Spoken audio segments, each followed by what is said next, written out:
Hello everybody, welcome to Book Talk or Book Review or whatever you want to call it. Let's talk. Yeah, that's it. Yesterday I finished Ugly Love and let me tell you, it was ugly but it was perfect. It was great. I give it a 9.5 out of 10. That's how good it is. I just loved it. You're gonna judge me so hard, but it's exactly the kind of book that I needed. I really recommend it if you're like plus 16 maybe, because it's not a book for kids, it's a book for adults or at least mentally mature people. If you haven't read it yet, go away. Believe me when I say that you don't want to be spoiled with this book. But if you haven't read it, if you're here, you have read it.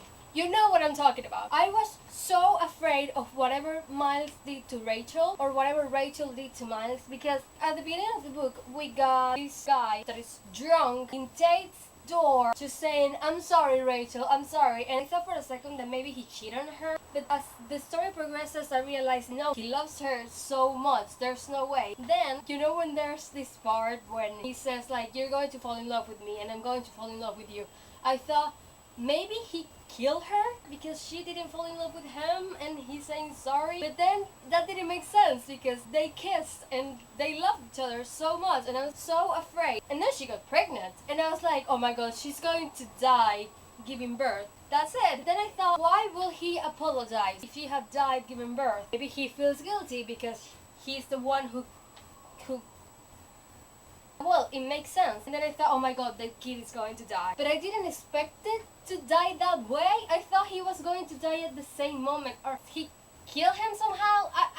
I didn't know what to expect, because even though this is the second book that I read of Colleen, her books have a reputation of having this one thing that destroys everything, and I didn't know what it was. For a second I thought that it was the plane crash. I was like, is Corbin going to die? Is he dead? Is he dead? I mean, I was expecting to be Miles, so my brain just kind of shut down. It needed to reset because there was no way that Corbin was the one. I just lost it, and then it was like, no, he's okay, and I was like, okay, we're back on track. Something happened to Rachel, something happened to the baby. What happened to the baby? And then they fucking jump off a bridge. I didn't expect that. I was reading so fast in that part. I had to reread it again because I just couldn't process it fast enough. And I was like, wait, what?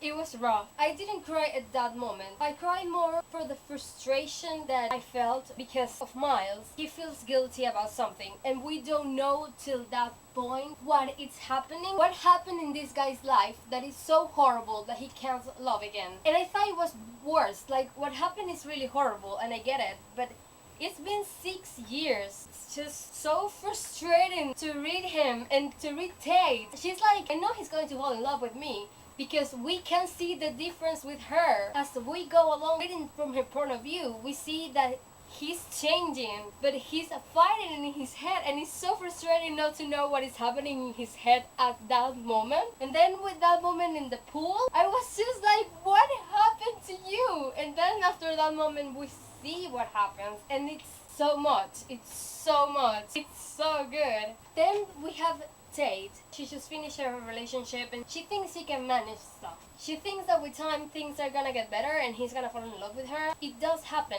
but he's the one fighting it. I don't know what to say. I'm just repeating over and over that it's so good.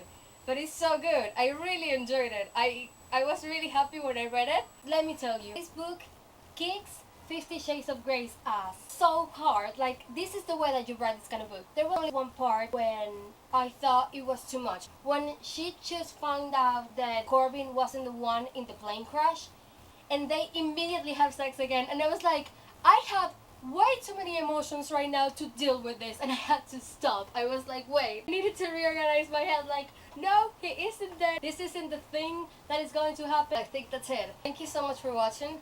Let me know in the comments what were your theories about Rachel. Let me know. My last video is over here. You can subscribe over here. All my links are down in the description if you want to follow me. And I'll see you next time. Bye!